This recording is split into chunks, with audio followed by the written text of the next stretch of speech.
கிறிஸ்துவுக்குள் பிரியமான சகோதர சகோதரிகளே, நாம் யோசோப்பை பத்தி நம்ம பார்ப்போம். கர்த்தர் யோசோப்போடு இருந்தார் அப்படின்னு சொல்றாரு.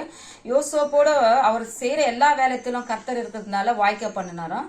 அப்ப அந்த எஜமான் என்ன பண்றாருன்னா எல்லாத்துக்கும் அதிகாரியா அவர் வைக்கிறாரு. அப்ப அவங்க மனைவி என்ன பண்றாங்கன்னா இவர் மீது கண் போட்டு இவரோட தவறா நடக்க அவரை அவங்க கூப்பிடும் பொழுது, ஆனா அந்த யோசேப்பு என்ன பண்றாருன்னா கண்ணியமா நடந்துக்கிறாரு. நான் எப்படி எஜமானுக்கு நான் துரோகம் பண்ணுவேன் அப்படின்னு சொல்றாரு.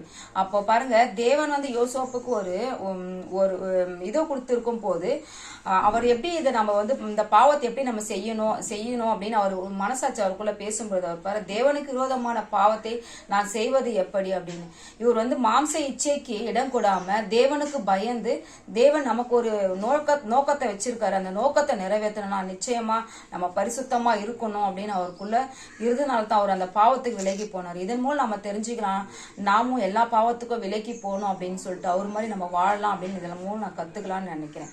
ஆமேன்.